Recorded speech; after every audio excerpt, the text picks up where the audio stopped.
বলতে আপনারা যদি গৌর ভালো না বাসতেন আপনারা এখানে কষ্ট করে এখানে আসতেন না। হরিনাম অনেক জায়গায় শুনেছেন, এখন প্রায় প্রত্যেক গ্রামে গ্রামে হরিবাসর হচ্ছে, কীর্তন হচ্ছে, তাই না? আপনাদের আশা আকাঙ্ক্ষা কি মিটেছে? যদি মিটে যেত আপনারা এখানে আসতেন না। এটাই প্রমাণ যে যাকে অত্যন্ত ভালোবাসেন দেখবেন সে ভালোবাসার মানুষটি তার কাছ থেকে যত দূরেই থাক, সে যদি কোথাও শুনতে পারে তার কোথাও গুণগান হয়, দেখবেন তার দর্শন না পেলাম তার গুণগান শ্রবণ করেও কিন্তু প্রাণ জোড়ায়। তার সঙ্গ নাই করলাম, তার দেখা নাই পেলাম, তার গুণগান শ্রবণ করেও ত্রিতাপ জ্বালা নির্বাপিত হয়, প্রাণ শীতল হয়। তো সেই ত্রিতাপ জ্বালা নির্বাপিত করবার জন্য সবাই পাগলের মতো এসেছে, যার প্রত্যক্ষ প্রমাণ জমিদার পুত্র রঘুনাথ দাস। ভগবত ভক্তের সঙ্গ করে এমন স্বভাব হয়ে গেল, পিতা মাতার সহায় সম্পদ বিষয়ের প্রতি লক্ষ্য পর্যন্ত রইল না। একদিন রঘুনাথের মা রঘুনাথের বাবাকে বলছে, দেখো গো, আমাদের রঘুনাথ যেভাবে গৌরের সঙ্গে মিশে গেছে, দেখবে তুমি কিছুদিন পর ওকে ঘরে রাখতে পারবে না। ওই গৌরের মতো ও কিন্তু গৃহত্যাগী হয়ে যাবে। তবে গৃহত্যাগী হওয়ার আগে ওকে ঘরে রাখার কোনো একটা ব্যবস্থা করো, কোনো একটা উপায় খুঁজে বের করো। বললেন, কি ব্যবস্থা করব, কি করে ওকে ঘরে রাখবো? বললেন, কেন? আমাদের স্থাবর অস্থাবর বিষয়ে সম্পত্তি যা কিছু আছে, তোমার সমস্ত জমিদারি তুমি ওর নামে লিখে দাও। দেখবে সম্পদের লোভে পড়ে ও আর কোনোদিন গৌরের সঙ্গ করতে যাবে না। সংসারে বোঝা তখনও বহন করবে, তাই হবে। স্থাবর অস্থাবর বিষয় সম্পত্তি যা কিছু ছিল সমস্ত জমিদারি রঘুনাথের নামে লিখে দিলেন। সন্ধ্যাকালে রঘুনাথ গৌরের সঙ্গ করে ঘরে ফিরলেন। মা যত্ন করে রঘুনাথের সেবাদি দিয়ে কাছে বসায় হাত বোলাচ্ছেন আর বলছে, রঘুনাথ বাবারে, তুই আমাদের একমাত্র পুত্র, তুই আমাদের একমাত্র উত্তরাধিকারী, তুই ছাড়া তো আমাদের ভবিষ্যৎ আর কেউ নেই। তো বাবারে, তুই যেভাবে গৌরের সঙ্গ করছিস এভাবে সঙ্গ করলে কি হবে? দুদিন আগে বা পরে সংসারের হালটা তো তোকেই নিতে হবে। তো বলি, তুই আর গৌরের সঙ্গ করতে যাস নে বাবা, বিষয় সম্পত্তির দায়িত্বটা বুঝিয়ে নে। কথাটি বলতে না বলতেই রঘুনাথের বাবা সম্পত্তির দলিল পত্রটা এনে রঘুনাথের হাতে দিলেন। রঘুনাথ বললে, বাবা এটা তুমি আমায় কি দিলে? বললেন, কেন রে? আমার স্থাবর অস্থাবর বিষয় সম্পত্তি যা কিছু ছিল আমি সমস্ত কিছু তোর নামে লিখে দিয়েছি। আজ থেকে আমার বিষয় সম্পত্তির মালিক তুই। এই বিষয় সম্পদ নিয়ে তুই সংসারী হয়ে যা, আর কোনোদিন যাস না। কথাটি শ্রবণ করে রঘুনাথের বক্ষ ভেসে যাচ্ছে, বয়ান ভেসে যাচ্ছে।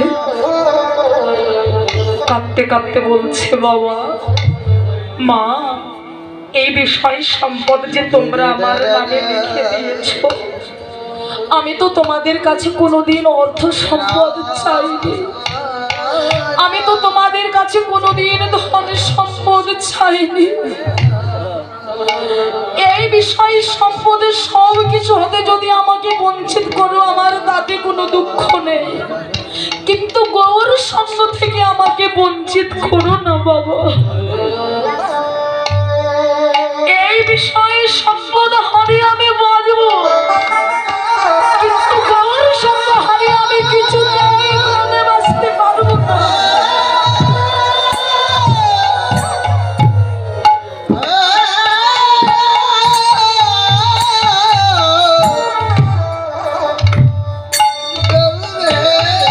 ওখান থেকে আমাকে বঞ্চিত করো না বাবা। মা বাবা কাঁদছে, মা বাবা কাঁদছে, ছেলে বলে কি? শেষে পিতা মাতার ব্যাকুলতা সইতে না পেয়ে বললেন, মা বাবা তোমরা কেঁদো না, ঠিক আছে, তোমরা যখন চাইছো আমাকে গৃহবন্দী করতে, ঠিক আছে, আমি আর কোনোদিন গৌরের সঙ্গ করতে যাব না। মা বাবা আশ্বস্ত হলেন। একদিন গেল, দুদিন গেল, এইবার 3 দিনের বেলায় আর সময় কাটে না। রঘুনাথের আহার নিদ্রা কিছু ভালো লাগে না। ভালো লাগবে কি করে বাবা? একদিন দুদিন গত হয়ে গেছে, 3 দিন গত চলছে, আর কি ভালো লাগে? এই জগতে আমরা সকলে বলি মেঘাচ্ছন্ন দিনটা বড় দুর্দিন, আমরা সবাই বলি, তাই না? মেঘাচ্ছন্ন দিনটা বড় দুর্দিন, কিন্তু মেঘাচ্ছন্ন দিনটাই কি বড় দুর্দিন হয়? না গো না। আমাদের শাস্ত্র বললেন মেঘাচ্ছন্ন দিন নহে তো দুর্দিন, কৃষ্ণ কথাবিহীন সেই দিন জীবের বড় দুর্দিন।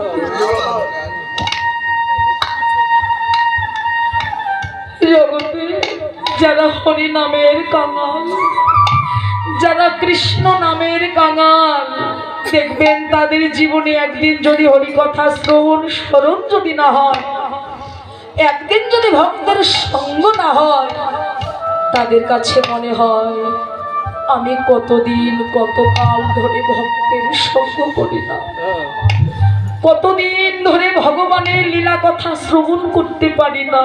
তাদের কাছে যে কত বড় দুর্দিন হয়ে দাঁড়ায় একমাত্র তিনি জানেন। রঘুনাথ মায়ের কাছে এসে বলছেন, মা আমি ঘরে ঘুমাতে গেলে ঘুম আসছে না। মায়ের মন তো, মা বুঝতে পেরেছেন আসলে ওর তো ঘুম নয়, ওর মনে অন্য কোনো ভাবনা আছে। মা আজকে আমি একটু মন্দিরের বারান্দায় গিয়ে ঘুমাবো। মা বলেন, কেন রে? আমার ঘর থাকতে তুই মন্দিরের বারান্দায় ঘুমাবি কেন? বলে, মা আমার যে ঘরে কিছুতেই ঘুম আসছে না, আমার একটি কথা রাখো। শেষে মা বললেন, আমাদের আবার ছেড়ে যাবি না তুই? মা দেখুন, না বলার আগেই কিন্তু বুঝতে পেরেছে যে ও আমাদের ছেড়ে যাবে। জগতে সন্তানের মনের কথা কেউ বলতে না পারলেও, বুঝতে না পারলেও, একমাত্র গর্ভধারিণী মায়েরাই বলতে পারে, মা ছাড়া কেউ বুঝতে পারে না। বলে, না মা তুমি কি পাগল হয়েছো? তোমাদের ছেড়ে আমি কোথাও কোনোদিন যাব না। ঠিক আছে, তুই যা বলছিস তাই হবে। এবার রঘুনাথ মন্দিরের বারান্দায় গিয়ে ঘুমানোর ভান করলেন, আর লক্ষ্য করতে লাগলেন বাবা মা কখন ঘুমে অচেতন হয়। যেমনি গভীর রাত্রিতে মা বাবা ঘুমে অচেতন হয়েছে, অমনি জমিদার পুত্র রঘুনাথ দাস দিনহীন এক কাঙালের বেশে হা গৌর হানি তাই বলতে বলতে জন্ম জন্মান্তরের মতো আমার গৌর নিতাইয়ের কাছে চলে গেলে।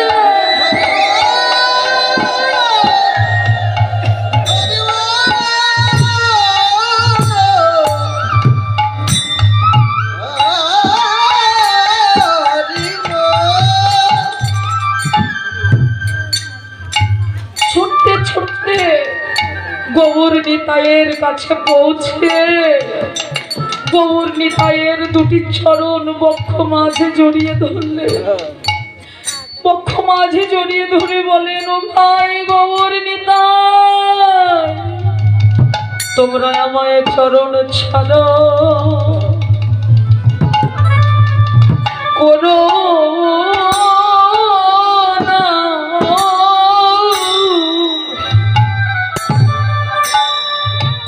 করোনা।